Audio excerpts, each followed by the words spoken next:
ಬೆಂಗಳೂರು ದಕ್ಷಿಣ ವಿಧಾನಸಭಾ ಕ್ಷೇತ್ರದ ಕಲ್ಲುಬಾಳು ಗ್ರಾಮ ಪಂಚಾಯಿತಿ ಸದಸ್ಯರಾದ ಕೋನಸಂದ್ರ ಮಂಜುನಾಥ್ ರವರು ಗ್ರಾಮ ಪಂಚಾಯಿತಿಯಲ್ಲಿ ನಡೆಯುವಂತಹ ಅಕ್ರಮಗಳನ್ನು ಬಯಲಿಗೆ ಎಳೆಯುತ್ತಾರೆ ಎಂಬುವ ಉದ್ದೇಶದಿಂದ ಜೊತೆಗೆ ದಲಿತ ಎಂಬ ಕಾರಣಕ್ಕೆ ಕಲ್ಲುಬಾಳು ಗ್ರಾಮ ಪಂಚಾಯಿತಿ ಪಿಡಿಒ ಲಕ್ಷ್ಮೀನಾರಾಯಣ್ ಮತ್ತು ಗ್ರಾಮ ಪಂಚಾಯಿತಿ ಅಧ್ಯಕ್ಷರು ಉಪಾಧ್ಯಕ್ಷರು ಮತ್ತು ಕೆಲವು ಪಂಚಾಯಿತಿ ಸದಸ್ಯರು ಕುತಂತ್ರ ರೂಪಿಸಿ ಇಲ್ಲ ಸಲ್ಲದ ಆರೋಪಗಳನ್ನು ಮಾಡಿ ಗ್ರಾಮ ಪಂಚಾಯಿತಿಯ ಮೀಟಿಂಗ್ ಪ್ರೊಸೀಡಿಂಗ್ ಬುಕ್ನಲ್ಲಿ ಕೋನಸಂದ್ರ ಮಂಜುನಾಥ್ ರವರನ್ನು ಪಂಚಾಯಿತಿ ಸದಸ್ಯ ಸ್ಥಾನದಿಂದ ವಜಾ ಮಾಡುವಂತೆ ರೆಜುಲೇಷನ್ ಮಾಡಿದ್ದಾರೆ. ಜೊತೆಗೆ ಕೋನಸಂದ್ರ ಮಂಜುನಾಥ್ ರವರನ್ನು ಬಹಿಷ್ಕಾರ ಮಾಡಲಾಗಿದೆ ಎಂದು ಅಸಂವಿಧಾನಬದ್ಧವಾದ ಪದವನ್ನು ಬಳಕೆ ಮಾಡಿದ್ದಾರೆ. ಕೂಡಲೇ ಆನೇಕಲ್ ತಾಲೂಕು ಪಂಚಾಯಿತಿ ಇಒ ರವರು ಕಲ್ಲುಬಾಳು ಗ್ರಾಮ ಪಂಚಾಯಿತಿ ಪಿಡಿಒ ಲಕ್ಷ್ಮೀನಾರಾಯಣ್ ರವರನ್ನು ಸೇವೆಯಿಂದ ಅಮಾನತು ಮಾಡಬೇಕು ಹಾಗೂ ಅಸಂವಿಧಾನಬದ್ಧವಾದ ಪದವನ್ನು ಬಳಕೆ ಮಾಡಲು ಪ್ರೇರೇಪಣೆ ನೀಡಿದವರ ಮೇಲೆ ಕಾನೂನು ರೀತಿಯಾದ ಕ್ರಮ ಕೈಗೊಳ್ಳಬೇಕು ಎಂದು ಆನೇಕಲ್ ಡಾಕ್ಟರ್ ಬಿ.ಆರ್. ಅಂಬೇಡ್ಕರ್ ಯುವಕರ ಸಂಘದ ಸಂಸ್ಥಾಪಕ ರಾಜ್ಯಾಧ್ಯಕ್ಷ ಡಾಕ್ಟರ್ ಮರಸೂರು ಎಂ. ಕೃಷ್ಣಪ್ಪರವರು ಹಾಗೂ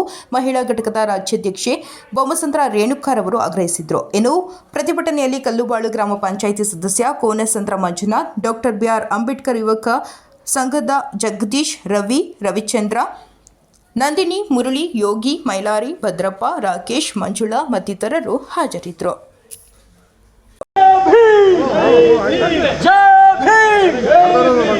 ಪೂಜ್ಯ ಬೋಧಿಸತ್ವ ಡಾಕ್ಟರ್ ಬಿ.ಆರ್. ಅಂಬೇಡ್ಕರ್ ಗೆ, ಪರಮ ಪೂಜ್ಯ ಬೋಧಿಸತ್ವ ಡಾಕ್ಟರ್ ಬಿ.ಆರ್. ಅಂಬೇಡ್ಕರ್ ಗೆ, ಭಾರತ ರತ್ನ ಅಂಬೇಡ್ಕರ್, ಭಾರತ ರತ್ನ ಅಂಬೇಡ್ಕರ್, ವಿಶ್ವ ಮಾನವ ಅಂಬೇಡ್ಕರ್ ಬೇಕೇ ಬೇಕು, ಲಕ್ಷ್ಮೀನಾರಾಯಣ ಕೇಡೆ, ಲಕ್ಷ್ಮೀನಾರಾಯಣ ಕೇಡೆ, ಲಕ್ಷ್ಮೀನಾರಾಯಣ ಕೇಡೆ, ಅವ್ರಿಗೆ ಕುಮ್ಮಕ್ಕು ಕೊಡ್ತಿರುವವ್ರಿಗೆ ಯಾಕ್ರಿ ಧಿಕ್ಕಾರ? ಗ್ರಾಮ ಪಂಚಾಯತ್ ಮನವಾದಿಗಳಿಗೆ ಹೇಳಿ ಧಿಕ್ಕಾರ, ಪಿಡಿಒ ಲಕ್ಷ್ಮೀನಾರಾಯಣಗೆ ಹೇಳಿ ಧಿಕ್ಕಾರ, ಕೋಟಂಟಿ ಲಕ್ಷ್ಮೀನಾರಾಯಣಗೆ ಹೇಳಿ ಧಿಕ್ಕಾರ. ಹಿತಕ್ಕಾಗಿ ಹೋರಾಟ, ನ್ಯಾಯಕ್ಕಾಗಿ ಹೋರಾಟ, ಹಿತಕ್ಕಾಗಿ ಹೋರಾಟ, ನ್ಯಾಯಕ್ಕಾಗಿ ಹೋರಾಟ, ಗೆಲ್ಲಿ ತನಕ ಹೋರಾಟ. ಎಲ್ರಿಗೂ ನಮಸ್ಕಾರ, ಎಲ್ರಿಗೂ ಜೈ ಭೀಮ್. ಈ ದಿನ ವಿಚಾರ ಏನಂತಂದರೆ, ಕಲ್ಲುಬಾಳು ಗ್ರಾಮ ಪಂಚಾಯಿತಿ ಸದಸ್ಯನಾದ ಮಂಜುನಾಥ್ ಆರ್ ನನ್ನ ಒಂದು ಮನವಿಯನ್ನು ನಾನು ಡಾಕ್ಟರ್ ಬಿ.ಆರ್. ಅಂಬೇಡ್ಕರ್ ಯುವಕರ ಸಂಘ ರಾಜ್ಯ ಸಮಿತಿ ಅಧ್ಯಕ್ಷರು ಮತ್ತು ಉಪಾಧ್ಯಕ್ಷರಿಗೆ ಮತ್ತು ರಾಜ್ಯ ಮಹಿಳಾ ಘಟಕರಿಗೆ ಕೊಟ್ಟಿದ್ದೀನಿ. ಏನಂತಂದರೆ, ನನಗೆ ಪಂಚಾಯಿತಿನಲ್ಲಿ ಸಾಮಾನ್ಯ ಸಭೆಯಲ್ಲಿ ಬಹಿಷ್ಕಾರ ಅನ್ನೋ ವರ್ಡನ್ನು ಉಪಯೋಗಿಸಿರ್ತಾರೆ. ಅದನ್ನು ಸರ್ ಕಲ್ಲುಬಾಳು ಗ್ರಾಮ ಪಂಚಾಯಿತಿ ಆನೇಕಲ್ ತಾಲೂಕಿಗೆ ಬರುತ್ತೆ. ಸೊ ಅದರಲ್ಲಿ ಈ ಮೀಟಿಂಗ್ ಪ್ರೊಸೀಡಿಂಗ್ಸ್ ನಡಿಬೇಕಾದಾಗ ಸ್ವಲ್ಪ ಗೊಂದಲಗಳಾಗ್ತವೆ. ಆ ಗೊಂದಲಗಳಾದಾಗ ಒಂದಷ್ಟು ಜನ ಸೇರಿ ಏನೋ PDO ಕಡೆಯಿಂದ ಕೆಲವು ಸದಸ್ಯರುಗಳೆಲ್ಲನೂ ಸೇರಿ ಒತ್ತಡ ಮಾಡಿ ಅವ್ರಿಗೆ ನನ್ನನ್ನು ಸಭೆಯಿಂದ ಎಲ್ಲ ಸಭೆ ಮತ್ತು ಸಮಿತಿಗಳಿಂದ ಶಾಶ್ವತವಾಗಿ ಬಹಿಷ್ಕಾರ ಮಾಡಬೇಕು ಅಂತ ಒಂದು ಶಬ್ದನ ಉಪಯೋಗಿಸಿರ್ತಾರೆ. ಅದನ್ನು ನಾನು ಮೊನ್ನೆ DCRE ಏನು ನಾಗರಿಕ ಹಕ್ಕು ಜಾರಿ ನಿರ್ದೇಶನಾಲಯಕ್ಕೆ ಕಂಪ್ಲೇಂಟ್ ಮಾಡಿರ್ತೀನಿ ಮತ್ತು ಜಿಗಣಿ ಸ್ಟೇಷನ್ಗೂ ಕಂಪ್ಲೇಂಟ್ ಮಾಡಿರ್ತೀನಿ. ಆಗಿದ್ದಂಥ ವಿಕಾಸ್ ಅವರು ಏನೂ ಕ್ರಮ ತಗೊಂಡಿರಲ್ಲ. ಆಮೇಲೆ SP ಆಫೀಸ್ಗೂ ಕೊಟ್ಟಿರ್ತೀನಿ. ಆಮೇಲೆ ಇದಕ್ಕೆ DCREದವರು ಎನ್ಕ್ವೈರಿ ಮಾಡಿ ಒಂದು 4-5 ಸರಿ ಕರೆದಿದ್ದಾರೆ. ಎಲ್ಲರೂ ತಪ್ಪಾಗಿದೆ ಅಂತ ಒಂದು ರಿಕ್ವೆಸ್ಟ್ ಮಾಡಿದ್ದಾರೆ. ನನಗೆ ಅದಲ್ಲ, ಬಹಿಷ್ಕಾರ ಅನ್ನೋ ಶಬ್ದನ 2024-25ನೇ ಸಾಲಿನಲ್ಲಿ ಇಂಥ ಏನು ಸಮಾಜ ಇಷ್ಟೊಂದು ಸ್ಪೀಡಾಗಿ ಮುಂದುವರೆದಿರುವಾಗೂ ಆ ಥರ ಶಬ್ದಗಳನ್ನ ಪಂಚಾಯಿತಿ ರೆಜುಲೇಷನ್ ಬುಕ್ಗಳಲ್ಲಿ ಉಪಯೋಗಿಸೋದು ನನಗೆ ಯಾಕೋ ಭಾಳ ನೋವುಂಟು ಮಾಡ್ತು. ಅದಕ್ಕಾಗಿ ನಾನು ನಮ್ಮ ಈಗಿನ ಆನೇಕಲ್ ನಮ್ಮ ಡಾಕ್ಟರ್ ಬಿ.ಆರ್. ಅಂಬೇಡ್ಕರ್ ಯುವಕರ ಸಂಘದ ನಮ್ಮ ಅಧ್ಯಕ್ಷರಾದಂಥ ಕೃಷ್ಣಪ್ಪ ಅವರು ಡಾಕ್ಟರ್ ಮರ್ಸೂರು ಕೃಷ್ಣಪ್ಪ ಅವ್ರನ್ನ ಭೇಟಿ ಮಾಡಿ ನಾವು ಒಂದು ನಮ್ಮ ನೋವನ್ನು ಅವ್ರಿಗೆ ತೋಡ್ಕೊಂಡಾಗ ಅವರು ಬನ್ನಿ ನಿಮ್ಮ ಜೊತೆ ನಾವಿದ್ದೀವಿ, ಈ ಕಾಲದಲ್ಲೂ ಬಹಿಷ್ಕಾರ ಅನ್ನೋ ವರ್ಡನ್ನು ಉಪಯೋಗಿಸ್ಬಾರ್ದು, ಬೇಕಾದರೆ ಅವರು ನಿಮ್ಮ ನಡವಳಿಕೆ ಸರಿಯಿಲ್ಲ ಅಂದಾಗ ನಿಮ್ಮ ವಿರುದ್ಧವಾಗಿ ಒಂದು ಆಫೀಸ್ಗೆ ತಾಲೂಕ್ ಪಂಚಾಯತಿಗೋ ಜಿಲ್ಲಾ ಪಂಚಾಯತಿಗೋ ಒಂದು ಲೆಟರ್ ಬರಿಬೋದಾಗಿತ್ತು. ಬಹಿಷ್ಕಾರ ಅನ್ನೋ ಶಬ್ದನ ಉಪಯೋಗಿಸಿರೋದು ಭಾಳ ತಪ್ಪಾಗಿದೆ. ಅದರ ಬಗ್ಗೆ ನಿಮಗೆ ನಾವಿದ್ದೀವಿ, ನಿಮ್ಮ ಜೊತೆ ನ್ಯಾಯ ದೊರಕಿಸ್ತೀವಿ. ಮತ್ತು ಇದು ಈ ರಾಜ್ಯದಲ್ಲಿ ಎಲ್ಲೂ ರಿಪೀಟ್ ಆಗದಿದ್ದಂಗೆ ನಾವು ನೋಡ್ಕೊತೀವಿ. ನಾನು ಅದರಲ್ಲೂ ಮೀಸಲು ಕ್ಷೇತ್ರದಿಂದ ಗೆದ್ದು ಬಂತಿರೋದ್ರಿಂದ ನನಗೆ ಬಹಿಷ್ಕಾರ ಅಂತ ಹೇಳ್ತಾರೆ. ಮತ್ತು ನಾನು ಎಲ್ಲಿ ವಾರ್ಡಲ್ಲಿ ಗೆದ್ದಿದ್ದೀನೋ ಅಲ್ಲಿಗೆ ನನಗೆ ನನ್ನ ಏನು ಕಾಲೋನಿಗಳಿದೆ ಅವುಗಳಿಗೆ ಅನುದಾನನೇ ಕೊಟ್ಟಿಲ್ಲ. ಈಗೇನು 25% ಮೀಸಲಾತಿ ಕೊಡಬೇಕು ಅಂತ ಹೇಳ್ತಿದ್ದಾರೆ, ಅದಕ್ಕೆ ಯಾವುದಕ್ಕೂ ಅನುದಾನ ಕೊಟ್ಟಿಲ್ಲ. ಬೇಕಾದರೆ ಈಗಲೂ ರೆಗ್ಯುಲೇಷನ್ ಕಾಪಿ ಇದೆ, ಅದನ್ನು ಕೊಡ್ತೀನಿ. ಅದರಲ್ಲಿ ನೋಡಿ ಯಾವುದೇ ಒಂದು ಪರಿಶಿಷ್ಟ ಜಾತಿ ಪರಿಶಿಷ್ಟ ಪಂಗಡದ ಮನೆಗಳಿಲ್ದಿರೋ ಕಡೆ ಎಲ್ಲ ಗ್ರ್ಯಾಂಟ್ ಕೊಟ್ಟಿದ್ದಾರೆ, ನಮಗೆ ತಲುಪಲಿಲ್ಲ. ಅದೊಂದು ನನಗೆ ಭಾಳ ಬೇಜಾರಾಗಿದೆ. ಮತ್ತು ಆ ಬಹಿಷ್ಕಾರ ಅನ್ನೋ ವರ್ಡ್ನ ರೆಗ್ಯುಲೇಷನ್ ಬುಕ್ಕಲ್ಲಿ ಹಾಕಿದ್ದಾರೆ. ಕೂಡಲೇ ರೆಗ್ಯುಲೇಷನ್ ಮಾಡಿರೋಂಥ ಅಧಿಕಾರಿನ ಮತ್ತು ಅದರ ರೆಗ್ಯುಲೇಷನ್ ಮಾಡೋಕ್ಕೆ ಸಪೋರ್ಟ್ ಮಾಡಿದಂಥ ಸಂಬಂಧಪಟ್ಟ ಅಧ್ಯಕ್ಷರು ಉಪಾಧ್ಯಕ್ಷರನ್ನ ಮತ್ತು ಅದಕ್ಕೆ ಆ ರೆಗ್ಯುಲೇಷನ್ಗೆ ಯಾರ್ಯಾರು ಸಹಿ ಮಾಡಿದ್ದಾರೆ ಅವ್ರನ್ನ ವಜಾಗೊಳಿಸಬೇಕು. ಮತ್ತು ಇವರು PDO ಮೇಲೆ ಶಿಸ್ತು ಕ್ರಮ, ಕಾನೂನು ರೀತಿಯ ಶಿಸ್ತು ಕ್ರಮ ಜರುಗಿಸ್ಕೊಬೇಕು ಅಂತ ಹೇಳಿ ನಾನು ಈ ಮೂಲಕ ತನ್ನ ರೆವಿಷನ್ ಕಾಪಿಯಲ್ಲಿ ಮಹಿಳೆಯರ ಮೇಲೆ ಏನು ಅವಾಚ್ಯ ಶಬ್ದ ನಿಲ್ಲಿಸಿದ್ರಾ, ಏನು ಸಾಕಷ್ಟು ಎಫ್ಐಆರ್ ಆಗಿದೆ. ಈಗ ಇದೇನಾಗಿದೆ, ಮಹಿಳೆಯರಿಗೆ ನನ್ನ ಸದಸ್ಯನಾಗಿದ್ದು ಕೆಲವು ನನಗೆ ಮಹಿಳಾ ಸದಸ್ಯರು ಸರಿಯಾದ ಹೆಸರೇ ಗೊತ್ತಿಲ್ಲ. ನಾನು ಅವ್ರನ್ನೇನಾದರೂ ನೀವು ಬೇಕಾದ್ರೆ ಇಂಡಿವಿಜುವಲ್ ಆಗಿ ಅವ್ರನ್ನ ಕೇಳ್ಕೊಳ್ಳಿ ಹೋಗಿ. ನಾನು ಅವ್ರನ್ನ ಯಾರನ್ನೂ ಅಕ್ಕನ್ನ ಒಂದು ವರ್ಡ್ ಬಿಟ್ಟರೆ ಬೇರೆ ಅವ್ರ ಹೆಸರುಗಳೇ ಕರೆಯೋದಿಲ್ಲ. ನನಗೆ ಯಾರೂ ಸರಿಯಾಗಿ ಗೊತ್ತಿಲ್ಲ. ನಾನು ಹೊಸ್ದಾಗಿ ಹೋಗಿದ್ದೀನಿ, ಅವರು ಎಲ್ಲ ಹೊಸ್ದಾಗಿ ಬಂದಿದ್ದಾರೆ. ಆಮೇಲೆ ಈ ಗಲಾಟೆ 23/2/2024 ಆದಾಗ ಅದು 1-1.5 ತಿಂಗಳ ಸುಮ್ಮನೆ ಇರ್ತಾರೆ.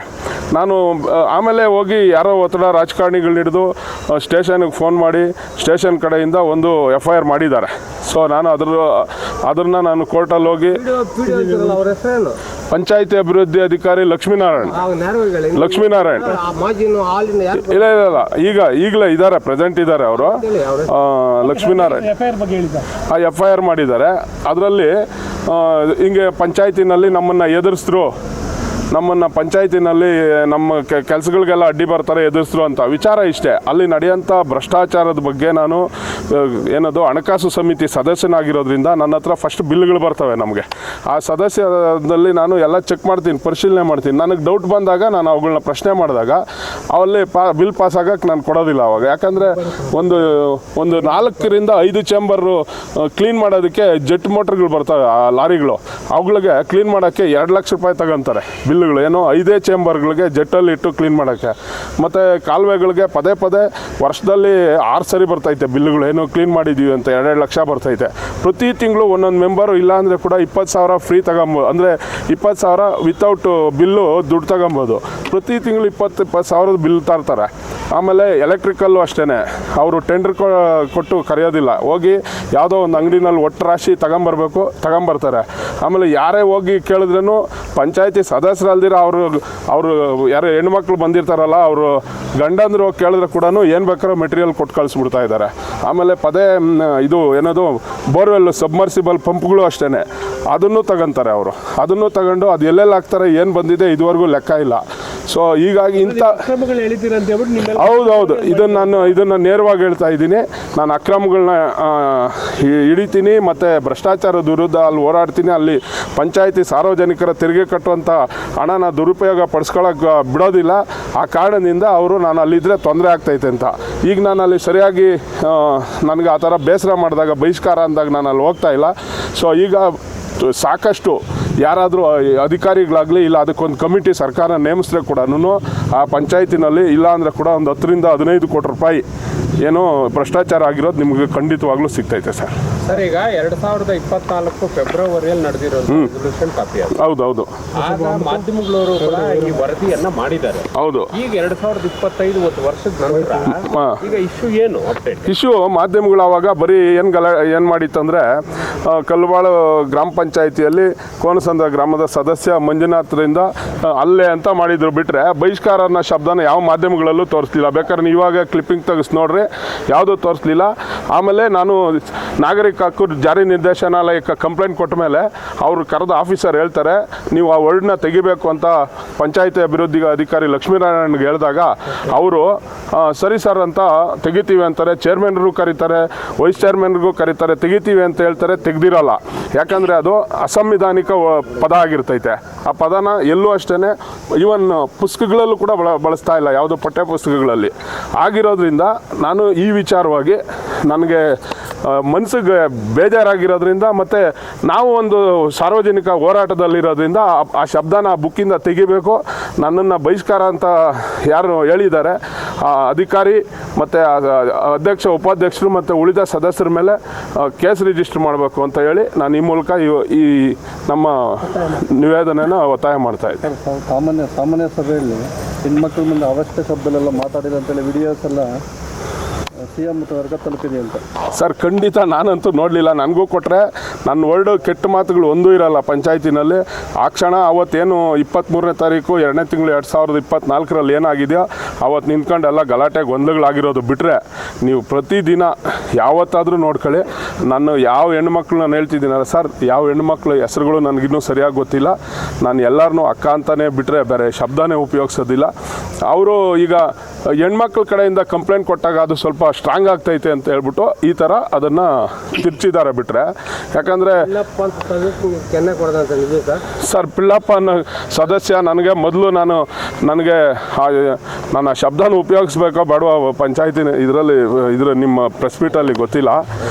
ಆಯಪ್ಪ ನನಗೆ ಕೆಟ್ಟ ಮಾತು ಉಪಯೋಗಿಸ್ತಾನೆ. ಆಯಪ್ಪ ಅಧ್ಯಕ್ಷ ಅಲ್ಲ, ಏನೂ ಇಲ್ಲ. ನನಗೇನು ಬೇಕಾಗಿತ್ತೋ ನನ್ನ ಒಂದು ಕುಂದುಕೊರತೆ ನನ್ನ ವಾರ್ಡ್ಗೆ ಏನು ಬೇಕಾಗಿತ್ತೋ ಅದನ್ನು ನಾನು ಅಧ್ಯಕ್ಷರು ಮತ್ತು ಉಪಾಧ್ಯಕ್ಷರ ಹತ್ರ ಕೇಳುವಾಗ ಅವರು ನನ್ನ ಕುತ್ಕೊಂಡು ಏನೋ ಒಂದು ಕೆಟ್ಟ ಮಾತು ಹೇಳಿ ಕುತ್ಕ ಅಂತ ಹೇಳ್ತಾರೆ. ನಾನು ಅವಾಗ ಯಾಕೆ ಹಂಗಂತೀಯ ಅಂತ ಹತ್ರ ಹೋದಾಗ ಮೊದಲು ಅವರೇ ನನ್ನ ಕುತ್ತಿಗೆ ಪಟ್ಟೆ ಹಿಡಿತಾರೆ. ನಾನು ಅವ್ರಿಗೆ ಹೊಡೆದಿಲ್ಲ, ಅವ್ರನ್ನ ದೂಡಿರ್ತೀನಿ. ಬೇಕಾದ್ರೆ ನೀವು ಪರಿಶೀಲನೆ ಮಾಡಿ ನೋಡಿ, ವಿಡಿಯೋಗಳಿದೆ, ನನಗೂ ಕೊಟ್ಟಿದ್ದಾರೆ. ಏನದು ಅದೇನು ಒಂದು ಕೊಟ್ಟಿದ್ದಾರೆ ಸರ್, ನನಗೂ ಒಂದು CD ಕೊಟ್ಟಿದ್ದಾರೆ. ಸೊ ಅದರಲ್ಲಿ ನೀವು ಅವಶ್ಯಕ ಶಬ್ದ ಬಳಸಿರೋದು ನಾನು ಸರ್ ನಾನೇ ಆ ಪಂಚಾಯತಿಗೆ ಬಿಜೆಪಿ ಒಗ್ಗಟ್ಟಿರೋದು ನೀನೊಬ್ಬನೇ ಕಾಂಗ್ರೆಸ್ MLA ಅಭ್ಯರ್ಥಿ ಆಗಿದ್ದನು. ನೀನು ಕಾಂಗ್ರೆಸ್ ಅಂತ ಅವರನ್ನ ನೀನು ಫೇಮರ್ ಆಗ್ತಾ ಇದ್ದಾರೆ. ಖಂಡಿತವಾಗ್ಲೂ ಸರ್ ಇದು ರಾಜಕೀಯವಾಗಿ ಆಗಿರೋದ್ರಿಂದ ನಾನೊಬ್ಬ ಕಾಂಗ್ರೆಸ್ ಬೆಂಬಲಿತ ಅನ್ನೋದು ಅವ್ರ ಮನೆ ತಲೆನಲ್ಲಿ ಗೊತ್ತಾಗಿದೆ. ಮತ್ತು ಅವರು ಎಲ್ಲರೂ ಏನದು ನಾನು ಕಾಂಗ್ರೆಸ್ ಅನ್ನೋದಕ್ಕಿಂತ ಹೆಚ್ಚಾಗಿ ಸ್ವತಂತ್ರವಾಗಿ ಗೆದ್ದು ಬಂದಿರೋನು. ನಾನು ಇಂಡಿಪೆಂಡೆಂಟ್ ಕ್ಯಾಂಡಿಡೇಟು. ಅಲ್ಲಿ ನಡೆದಿರತಕ್ಕಂಥ ಭ್ರಷ್ಟಾಚಾರಕ್ಕೆ ನಾನು ಯಾವ ಪಕ್ಷದವರೇ ಆದ್ರೂ ಬಿಡ್ತಾ ಇಲ್ಲ. ಅಲ್ಲಿ ಕಾಂಗ್ರೆಸ್ ಅವ್ರು ಮಾಡಿದ್ರೂ ಬಿಡ್ತಾ ಇಲ್ಲ, BJP ಅವ್ರು ಮಾಡಿದ್ರೂ ಬಿಡ್ತಾ ಇಲ್ಲ. ಅಲ್ಲಿ ಎರಡೇ ಪಕ್ಷ ಐತೆ. ಆದರೆ ಇದು ಅಲ್ಲಿ ಒಂದು ಟೀಮ್ ಇದೆ. ಈಗ ನಿಮ್ಗೆ ಗೊತ್ತಿರೋದಂಗೆ BJP ಚೇರ್ಮನ್ ಅಂದರೆ ಒಂದು ಪಂಚಾಯತಿನಲ್ಲಿ ಚೇರ್ಮನ್ ಅಂದರೆ BJP. ಆ ಥರ ಇದ್ದಾಗ ಇವಾಗ ಅಲ್ಲಿ 3 ಟರ್ಮು BJP ಚೇರ್ಮನ್ಗಳೇ ಆಗ್ತಾ ಇದ್ದಾರೆ. ಬಟ್ ನನ್ನ ವಾರ್ಡ್ಗೆ ನಾನು ಇಂಡಿಪೆಂಡೆಂಟ್ ಆಗಿ ಗೆದ್ದಿರೋದ್ರಿಂದ ನನಗೇನು ಸಿಗ್ತಾ ಇರಲಿಲ್ಲ. ಸೊ ಹಾಗಾಗಿ ಅದು ಹೆಣ್ಮಕ್ಳ ಕಡೆಯಿಂದ ನನ್ನನ್ನು ಕೆಟ್ಟದಾಗಿ ಬೈದ ಅಂತ ಹೇಳಿ ಕಂಪ್ಲೇಂಟ್ ಮಾಡ್ತಾರೆ. ಬಿಟ್ಟರೆ ನಾವು ಯಾವ ಹೆಣ್ಮಕ್ಳನ್ನೂ ಕೆಟ್ಟದಾಗಿ ಬೈದಿಲ್ಲ. ನೀವು ನಮ್ಮ ಕ್ಷೇತ್ರದಲ್ಲಿ ಎಲ್ಲ ಕಲ್ಬಾಳ್ ಪಂಚಾಯತಿ ಪೂರ್ತಿ ಇಡೀ ಪೂರ್ತಿ 36 ಮೆಂಬರ್ ಇದಲ್ಲ, ವಾರ್ಡ್ಗಳಲ್ಲೇ ಹೋಗಿ ಕೇಳ್ಬಿಡಿ. ಗಲಾಟೆ ಆಗಿರ್ಬೋದು. ಗಲಾಟೆ ಏನಕ್ಕಾಗಿದೆ? ಅಲ್ಲಿ ನಡೀತಕ್ಕಂಥ ಅನ್ಯಾಯಕ್ಕಾಗಿ ಗಲಾಟೆ ಆಗಿದೆ ಬಿಟ್ಟರೆ ಬೇರೆ ಯಾವ ವಿಚಾರಕ್ಕೂ ಆಗಿಲ್ಲ. ಜೈ ಭೀಮ್ ಸ್ನೇಹಿತರೆ, ಏನಿವತ್ತು ಕಲ್ಬಾಳು ಪಂಚಾಯಿತಿ PDO ಮೇಲೆ ಏನು ನಾವು ಅಲಿಗೇಷನ್ ಮಾಡ್ತಾ ಇದ್ದೀರಿ ಅಂದರೆ, ಇಲ್ಲಿಂದ ನಾವು ಎಲ್ಲೇ ಹೋದರೂ ನಮ್ಮ ಮೇಲೆ ದೌರ್ಜನ್ಯ ದಬ್ಬಾಳಿಕೆ ನಡೀತಾನೇ ಇದೆ. ದಲಿತರು ಎಲ್ಲೂ ಒಂದು ವ್ಯವಸ್ಥೆಯ ರೀತಿಯಾಗಿರಬಾರ್ದು. ಅವ್ರ ಮೇಲೆ ಯಾವುದೇ ಒಂದು ರೀತಿ ಕಣ್ಣು ಮನುವಾದಿಗಳಿಗೆ. ಅದರಿಂದ ಅವ್ರು ಏನು ಸಾಧನೆ ಮಾಡ್ತಾರೋ ಗೊತ್ತಿಲ್ಲ. ಬಹಿಷ್ಕಾರ ಅಂತೇಳಿ ಯಾವ ಒಂದು ರೆಜುಲೇಷನ್ಸ್ ಬುಕ್ಕಲ್ಲಿ ಒಂದು ಭ್ರಷ್ಟ ಅಧಿಕಾರಿ ಬರೀತಾನೆ ಅಂದರೆ ನಾಚಿಕೆ ಆಗಬೇಕು ಅವನಿಗೆ. ಏನು ಬರಿಬೇಕು ಏನು ಬರಿಬಾರ್ದು ಅಂತ ಅರಿವಿಲ್ಲದೆ ಅವರು ಈ ಜಾಗಕ್ಕೆ ಬಂದು ಕೂತಿದ್ದಾರೆ ಅಂದರೆ ಅವ್ರಿಗೆ ಈ ಜಾಗಕ್ಕೆ ಅಲ್ಲಿ ಮಾಡೋಂಥ ಕೆಲಸಕ್ಕೆ ನಾಚಿಕೆ ಅಂತೂ ಅವನಿಗೆ ಆಗಲೇಬೇಕು. ಅಲ್ಲಿನ ಅಧಿಕಾರಿಗಳು ಏನು ಮಾಡ್ತಾರೆ ಅಂತ ಹೇಳಿದ್ರೆ ನಡೆಯೋದೇ ಒಂದು, ಹಾಕೋದೇ ಒಂದು. ಹೆಣ್ಮಕ್ಳನ್ನ ಬೈದರು ಅಂದಾಗ ಯಾವುದಾದ್ರು ಒಂದು ವಿಡಿಯೋ ಇದೆಯಾ? ಇಲ್ಲ, ಎಲ್ಲ ಪ್ರತಿಯೊಂದಕ್ಕೂ ಎಲ್ಲ ತೊಗೊಂಬಂದು ಇಡ್ತಾರೆ. ಏನೋ ಆಗಂದಿದ್ದಾರೆ ಈಗಂದಿದ್ದಾರೆ ಅಂತ ಅದಕ್ಕೆ ಒಂದು ವಿಡಿಯೋ ಮಾಡಿರಬೇಕು ಅವರು. ಏನಿಲ್ಲದೇ ಒಂದು ಈ ಪ್ರೆಸೆಂಟ್ ಒಂದು ಮೆಂಬರ್ ಆಗಿರೋಂಥ ಮಂಜುನಾಥನ ಮೇಲೆ ಇಲ್ಲದೇ ಇರೋಂಥ ಅಪವಾದಗಳು ಹೊರಿಸಿ ಬಹಿಷ್ಕಾರ ಅಂತ ಹೇಳ್ಬಿಟ್ಟು ರೆಜುಲೇಷನ್ ಬುಕ್ಕಲ್ಲಿ ಮಾಡಿರೋಂಥ PDO ಅಧಿಕಾರಿಗಳಿಗೆ ಈ ಕೂಡಲೇ ಅವ್ರನ್ನ ಬಂಧಿಸಬೇಕು. ಕಾನೂನು ರೀತಿಯಲ್ಲಿ ಅವರಿಗೆ ಶಿಕ್ಷೆ ಆಗಬೇಕು. ಸೇವೆಯಿಂದ ವಜಾಗೊಳಿಸಬೇಕು. ವಜಾಗೊಳಿಸಿಲ್ಲ ಅಂದ ಪಕ್ಷದಲ್ಲಿ ನಾವು ಏನಿದೆ ಡಾಕ್ಟರ್ BR ಅಂಬೇಡ್ಕರ್ ಯುವಕರ ಸಂಘದ ಏನು ನಾವೆಲ್ಲ ಸದಸ್ಯರಿದ್ದಾರೆ ಅವ್ರ ಮೇಲೆ ಉಗ್ರವಾದ ಹೋರಾಟ ಮಾಡ್ತೀವಿ. ಹಾಗೆ ಅಲ್ಲಿನ ಏನು ಅಧ್ಯಕ್ಷರಿದ್ದಾರೆ, ಅಲ್ಲಿನ ಮೆಂಬರ್ಸ್ ಏನಿದ್ದಾರೆ, ಅವರಲ್ಲಿ ಏನು ಅವ್ರಿಗೆ ವಿಟ್ನೆಸ್ಗಳು ಏನಿದೆ ಅವ್ರ ಮೇಲೆಲ್ಲ ಕೇಸ್ ದಾಖಲೆ ಆಗಬೇಕು. ಅವ್ರಿಗೊಂದು ಪನಿಷ್ ಆಗಬೇಕು. ಅವ್ರಿಗೆ ನಮ್ಮ ಮೇಲೆ ಏನಂತ 78 ವರ್ಷ ಆಗಿದೆ ನಮಗೆ ಸ್ವತಂತ್ರ ಬಂದು. 78 ವರ್ಷಗಳಿಂದ ಇದೇ ರೀತಿ ನಮ್ಮ ಮೇಲೆ ದೌರ್ಜನ್ಯ ದಬ್ಬಾಳಿಕೆ, ಹೆಣ್ಣು ಮಕ್ಕಳ ಮೇಲೆ ಅತ್ಯಾಚಾರ ಹೀಗೆ ಪ್ರತಿಯೊಂದು ದಿನನಿತ್ಯ ನಡೀತಾನೇ ಇದೆ. ಇದಕ್ಕೆ ಸ್ವಲ್ಪನೂ ನಮಗೆ ಹೇಳ್ಕೊಳ್ಳೋಕ್ಕೆ ನಾಚಿಕೆ ಆಗುತ್ತೆ. ಸಂವಿಧಾನದಡಿ ಹುಟ್ಟಿ ಈ ನಮ್ಮ ಏನು ಸಂವಿಧಾನದಡಿ ಎಲ್ಲ ಚೇರ್ಮನ್ MLAಗಳು ಪ್ರತಿಯೊಂದು ಎಲ್ಲ ನಮ್ಮ ಸಂವಿಧಾನದ ಅಡಿನೇ ಆಗಿದ್ದಾರೆ. ಹಾಗೇನೂ ಇವ್ರಿಗಿನ್ನೂ ಅರಿವಾಗಿಲ್ಲ ಅಂತ ಹೇಳಿದ್ರೆ ಇವರಿಗೆ ನಾಚಿಕೆ ಆಗಬೇಕು. ಅಲ್ಲಿಂದ ಏನು ಕಳ್ಬಾಳು ಪಂಚಾಯತಿ ಏನು ಅಧ್ಯಕ್ಷರುಗಳಾಗಿದ್ದಾರೆ ಅವರು ಈ ಕೂಡಲೇ ರಾಜೀನಾಮೆ ಕೊಡಬೇಕು. ಹಾಗೆ ಅಲ್ಲಿರೋ ಮೆಂಬರ್ಸ್ಗಳು ಏನಿದ್ದಾರೆ ಅವ್ರ ಮೇಲೆ ಕಾನೂನು ಅಡಿ ಕ್ರಮ ಜರುಗಿಸಬೇಕು. ನಮ್ಮ ಪೊಲೀಸ್ ಇಲಾಖೆಗೆ ಇದನ್ನು ಮುಟ್ಟಿಸಿ. ಹಾಗಾಗಿ ಮತ್ತು ಈಗೇನು ನಮ್ಮ ಮಂಜುನಾಥ್ ಅವ್ರ ಮೇಲೆ ಆಗಿರೋಂಥ FIR ಏನಾಗಿದೆ ಅವ್ರು ಅದನ್ನು ಕ್ಷಮೆ ಕೇಳಿ ಅವ್ರನ್ನ ಅಲ್ಲಿ ಒಂದು ವ್ಯವಸ್ಥಿತವಾಗಿರೋಂಥ ಜಾಗದಲ್ಲಿ ಅವ್ರನ್ನ ಕರ್ಕೋಬೇಕು ಅಂತ ಹೇಳಿದ್ರೆ ಈ ಮುಖಾಂತರ ನಾವು ಕೇಳ್ತಾ ಇದ್ವಿ. ಹಾಗೆ ನಮ್ಮ ಏನು ಮಾಧ್ಯಮ ಮಿತ್ರರಲ್ಲಿ ಏನು ಹೇಳ್ತಾ ಇದ್ದೀವಿ ಅಂದರೆ ಇಲ್ಲಿ ನಡೆಯೋದನ್ನಷ್ಟೇ ನೀವು ತೋರಿಸ್ಬೇಕು. ಯಾಕಂದರೆ ಇದೆಲ್ಲ ಸತ್ಯವಾದ ಸಂಗತಿಗಳು. ನಾವೆಲ್ಲ ದಲಿತರಾಗಿರೋಂಥ ಒಂದೇ ಕಾರಣಕ್ಕೂ ಈಗಲೂ ನಮ್ಮ ಮೇಲೆ ದಬ್ಬಾಳಿಕೆಗಳು ನಡೀತಾ ಇದೆ. ದಯವಿಟ್ಟು ನಿಮ್ಮಲ್ಲಿ ಒಂದು ವಿನಂತಿ ಮಾಡ್ಕೋತಾ ಇದ್ವಿ, ಸತ್ಯಾಸತ್ಯತೆಗಳಿಗೆ ನೀವು ಆಹ್ವಾನ ಕೊಟ್ಟು ನಮಗೆ ನ್ಯಾಯ ದೊರಕಿಸಬೇಕು ಅಂತ ಈ ಮುಖಾಂತರ ಕೇಳ್ತಾ ಇದ್ದೀನಿ. ಜೈ ಭೀಮ್, ಜೈ ಭೀಮ್, ಜೈ ಭೀಮ್, ಜೈ ಭೀಮ್, ಜೈ ಭೀಮ್. ಆತ್ಮೀಯ ಮಾಧ್ಯಮ ಮಿತ್ರರೇ, ಏನು ಇವತ್ತಿನ ದಿನ ತಡವಾಗಿ ನಮ್ಮ ಆನೇಕಲ್ ಡಾಕ್ಟರ್ BR ಅಂಬೇಡ್ಕರ್ ಯುವ ಸಂಘ ರಾಜ್ಯ ಸಮಿತಿಗೆ ತಡವಾಗಿ ಒಂದು ಭ್ರಷ್ಟ ಅಧಿಕಾರಿಯಾದ ಕಳ್ಬಾಳು ಗ್ರಾಮ ಪಂಚಾಯತಿ ಭ್ರಷ್ಟ ಅಧಿಕಾರಿಯಾದ PDO ಲಕ್ಷ್ಮೀನಾರಾಯಣ ಅವರು ಒಂದು ಸರ್ವ ಸಮಾನತೆ ಸಭೆಯಲ್ಲಿ ಒಂದು ಬಹಿಷ್ಕಾರ ಪದವನ್ನು ಬಳಕೆ ಮಾಡಿ ಒಂದು ಸರ್ವ ಸಮಾನತೆ ಸಭೆಯಲ್ಲಿ ಒಂದು ಬರೆದಿದ್ದಾರೆ. ಈ ಬಹಿಷ್ಕಾರ ಪದ ನಾಗರಿಕ ಸಮಾಜದಲ್ಲಿ ತಲೆ ತೆಗೆದಂಥ ವಿಚಾರವಾಗಿದೆ. ಏನಿವತ್ತು ಭಾರತ ಸಂವಿಧಾನ ಎಲ್ಲ ಪ್ರಜೆಗಳಿಗೂ ಸಮಾನತೆ ಸಂವಿಧಾನ ಅಡಿಯಲ್ಲಿ ಇವತ್ತು ಎಲ್ರಿಗೂ ಇವತ್ತು ಸಹಬಾಳ್ವೆಯಿಂದ ಸಮಾನತೆಯಿಂದ ಸೋದರತೆಯಿಂದ ಇರತಕ್ಕಂಥ ಸಂವಿಧಾನ. ಈ ಸಂವಿಧಾನ ಬಂದು 78 ವರ್ಷಗಳಾಗಿದ್ರು ಸಹ ಅಲ್ಲಿಂದ ಇಲ್ಲಿ ತನಕ ಅತ್ಯಾಚಾರ, ದೌರ್ಜನ್ಯಗಳು, ದಬ್ಬಾಳಿಕೆಗಳು, ಗೂಂಡಾಗಿರಿ, ಅಪಮಾನಗಳು, ಅವಮಾನಗಳು ನಡೀತಾನೇ ಬರ್ತಾಯಿದೆ. ಇದೆಲ್ಲ ಹೋಗಲಾಡಿಸ್ಬೇಕಾದ್ರೆ ಶಿಕ್ಷಣ, ಸಂಘಟನೆ, ಹೋರಾಟದ ಮುಖಾಂತರ ಯಾವುದೇ ಭ್ರಷ್ಟ ಅಧಿಕಾರಿಯಿಂದ ಯಾವುದೇ ರಾಜಕೀಯ ಅಧಿಕಾರಿಗಳಿಂದ ಸಾಧ್ಯವಿಲ್ಲ. ಬಂಧುಗಳೇ, ಈ 420 PDO, 840 PDO, ಕಿಡಿಗೇಡಿ PDOವನ್ನು ಈ ಕೂಡಲೇ ಸಂಬಂಧಪಟ್ಟ ತಾಲೂಕ್ ಪಂಚಾಯತಿ ಅವರು ಕೂಡಲೇ ನಾವು ಕೊಟ್ಟಿರ್ತಕ್ಕಂಥ ಮನವಿಯನ್ನು ಸ್ವೀಕಾರ ಮಾಡಿ ಕೂಡಲೇ ಎಚ್ಚೆತ್ತುಕೊಂಡು ಆ 420, 840 ಕಿಡಿಗೇಡಿ ಭ್ರಷ್ಟ ಲಕ್ಷ್ಮೀನಾರಾಯಣವನ್ನು ಸೇವೆಯಿಂದ ವಜಾ ಮಾಡಿ ಆತನ ಮೇಲೆ SC ST ದೌರ್ಜನ್ಯ ಕಾಯ್ದೆ ಅಡಿಯಲ್ಲಿ ಸಂಬಂಧಪಟ್ಟ ಪೊಲೀಸರಿಗೆ ಮಾಹಿತಿ ಕೊಟ್ಟು ಅವರನ್ನು ಬಂಧಿಸಬೇಕು ಅಂತ ಹೇಳ್ತಿದ್ದೀನಿ. ಒಂದು ಪಕ್ಷ ನೀವೇನೋ ಆ 420, 840 ಅವನ್ನ ಕಿಡಿಗೇಡಿ ಒಂದು PDO ಲಕ್ಷ್ಮೀನಾರಾಯಣ ನೀವು ಒಂದು ಕಾನೂನು ಅಡಿಯಲ್ಲಿ ಅದನ್ನ ಸೇವೆಯನ್ನು ವಜಾ ಮಾಡಲಿ ಅಂದರೆ ನಾವು ಅತಿ ಜಲ್ದಿ ಕೂಡಲೇ ಈಗಾಗಲೇ ನಿಮ್ಗೆ ಮೌಖಿಕವಾಗಿ ಫೋನ್ ಮುಖ ನಿಮಗೆ ಕರೆ ಕೊಟ್ಟಿದ್ರಿ, ಸ್ವಾಮಿ ಹಿಂಗಾಗಿದೆ ದಯವಿಟ್ಟು ಪರಿಗಣಿಸಿದ್ದೀರಿ. ಇಲ್ಲ ನಾನು ಕೋರ್ಟಾಗಿದ್ದೀನಿ, ಬರ್ತೀನಿ, ನಾಳೆ ಬಂದು ನಾನು ಕ್ರಮ ತಗೊಂಡು ಹೇಳಿದ್ದಾರೆ. ಬಂದು PDO ಅವರೇ ಈವರೇ ನಿಮ್ಗೊಂದು ಮಾತು ಹೇಳ್ತಾ ಇದ್ದೀನಿ, ಒಂದು ಮಾತು ಹೇಳ್ತೀನಿ, ದಯವಿಟ್ಟು ನೀವು ಅರ್ಥ ಮಾಡ್ಕೊಬೇಕು. ಇಂದಲ್ಲ ನಾಳೆ, ಮುಂದಲ್ಲ ನಾಳೆ, ಇವತ್ತು ಹಾಕಿದ ಶೂಟು, ಇವಾಗ ಹಾಕಿದ ಬೂಟು, ಈಗ ಹಾಕಿದ ಪ್ಯಾಂಟು, ಶರ್ಟು, ಪೆನ್ನು, ಪೇಪರು ಯಾರಿಂದ ಬಂತು ನೀವು ಅರ್ಥ ಮಾಡ್ಕೊಳ್ಳಲ್ಲ. ಸಂವಿಧಾನ ಅಡಿಯಲ್ಲಿ ಇವತ್ತು ಅಧಿಕಾರ ಪಡ್ಕೊಂಡು ಇವತ್ತು ಸಂವಿಧಾನ ಅಡಿಯಲ್ಲಿ ಅಧಿಕಾರ ಪಡೆದುಕೊಂಡು ಇವತ್ತು ಕಾನೂನುಬದ್ಧವಾಗಿ ಕಾನೂನು ವಿರೋಧವಾಗಿ ಕಾನೂನು ಬಾಹಿರವಾಗಿ ಒಂದು ಚಟುವಟಿಕೆ ಮಾಡೋದು. ಅಲ್ಲಿರ್ತಕ್ಕಂಥ 420ಗಳು ಮೆಂಬರ್ಗಳು 420ಗಳು ಅಧ್ಯಕ್ಷರು ಒಂದು ಮುಂದುವರಿದ ಸಮುದಾಯದ ಜನರ ಮಾತು ಕೇಳಿ ಅಲ್ಲಿ ಅಯೋಗ್ಯ ಒಬ್ಬ ಬೇವರ್ಸಿನ ನನ್ನ ಮಗ ಅವನಿಗೆ ಬೈಬಾರ್ದು, ಬೈತೀನಿ, ನಮ್ಮೇಲೆ ಕೇಸ್ ಆದ ಪರವಾಗಿಲ್ಲ, ನಾವು ಜೈಲಿಗೆ ಹೋಗೋ ರೆಡಿನೇ. 420 PDO ಅಯೋಗ್ಯ ಅವನು ಲಕ್ಷ್ಮೀನಾರಾಯಣ ಸೇವೆಯಿಂದ ವಜಾ ಮಾಡಬೇಕು. ಲಕ್ಷ್ಮೀನಾರಾಯಣ ನೀನು ತಿದ್ಕೊಂಡ್ಲೆ ನಾವೇ ನೀವು ತಕ್ಕ ಪಾಠ ಕಳಿಸ್ತೀರಿ, ನಿನಗೆ ಬುದ್ಧಿ ಕಲಿಸ್ತೀರಿ, ನಿನಗೆ ಹೆಂಗೆ ಮಾಡಬೇಕು ಪೂಜೆ ಕಲಿಸು ನಮ್ಮ ಸಂಘಟನೆ ಗೊತ್ತು ಅಂತ ಹೇಳ್ತಾ ಇದ್ದೀನಿ. ಪಂಚಾಯತಿ ಸದಸ್ಯರು ಕೂಡ ಅಧ್ಯಕ್ಷರು ಇದರಲ್ಲಿ ಪಂಚಾಯತಿ ಮೆಂಬರ್ಗಳು ಅಲ್ಲಿ ಕಿಡಿಗೇಡಿಗಳವ್ರೆ, ಅಲ್ಲಿ ಪಂಚಾಯತಿ ಮೆಂಬರು ಕಿಡಿಗೇಡಿಗಳೇ, 420ಗಳೇ, ಅಲ್ಲಿ ತಕ್ಕಂಥ ಚೇರ್ಮನ್ ಅವರು ಸಹ 420 ಮುಂದುವರೆದ ಸಮುದಾಯದವರು. ಅವರು ಅಲ್ಲಿ SC ಸಮುದಾಯ ಅಲ್ಲ, ಒಂದು SC ಸಮುದಾಯ ಮೆಂಬರ್ಸ್ ಇದೆ, ಒಂದು 2-3 ಇರ್ಬೋದು. ಅವ್ರು ಬಿಟ್ಟರೆ ಎಲ್ಲ ಜಾತಿವಾದಿಗಳೇ, ಮನುವಾದಿಗಳೇ. ಆ ಮನುವಾದಿ ಸಮುದಾಯದ ಮಾತು ಕೇಳಿ ಅಲ್ಲಿ 420 ಕಿಡಿಗೇಡಿ ಅವನು PDO ಲಕ್ಷ್ಮೀನಾರಾಯಣ ಒಬ್ಬ ದಲಿತ ವಿಚಾರ ತಿಳಿದು ಜಾತಿಯನ್ನು ತಿಳಿದು ನೀನು ಪಂಚಾಯತಿಗೆ ಬರಬಾರ್ದು ಮಾಡೋ ಒಂದು ಬಹಿಷ್ಕಾರ ಬರಿಬೇಕಂದ್ರೆ ನಿನಗೆ ಹೇಳ್ಕೊಂಡವ್ರು ಯಾರು ಮಾಡಿದವರು? ಯಾವ ಕಾನೂನು ಅಡಿಯಲ್ಲಿ ಇದೆ, ಯಾವ ಸಂವಿಧಾನ ಇದೆ, ಯಾವ ಪ್ರಜಾಪ್ರಭುತ್ವದಲ್ಲಿ ಇದೆ ನಿಮಗೆ ಬಹಿಷ್ಕಾರ ಬರಬೇಕಾ? 12ನೇ ಶತಮಾನದಲ್ಲಿತ್ತು, ಬುದ್ಧನ ಕಾಲದಲ್ಲಿತ್ತು, ಬಸವಣ್ಣ ಕಾಲದಲ್ಲಿತ್ತು, ಇಂದಿರಾ ಗಾಂಧಿ ಕಾಲದಲ್ಲಿತ್ತು ಬಹಿಷ್ಕಾರ. ಈಗ ಇಂದಿರಾ ಗಾಂಧಿ ಕಾಲ ಅಲ್ಲ, ಇದು ಭಾರತದ ಸಂವಿಧಾನ, ಬಾಬಾ ಸಾಹೇಬ್ ಅಂಬೇಡ್ಕರ್ ಸಂವಿಧಾನ, ಪ್ರಜಾಪ್ರಭುತ್ವ ಸಂವಿಧಾನ. ನಾವೆಲ್ಲರೂ ಬದುಕ್ತಾ ಇದ್ದೀರಿ. ಆ ಸಂವಿಧಾನ ಇರುವಾಗ ನಮಗೆ ಇವತ್ತು ನ್ಯಾಯ ಇಲ್ಲ, ಅನ್ಯಾಯ ಇರ್ಬೋದು, ನಮಗೆ ನ್ಯಾಯ ಸಿಗ್ತಾ ಇಲ್ಲ.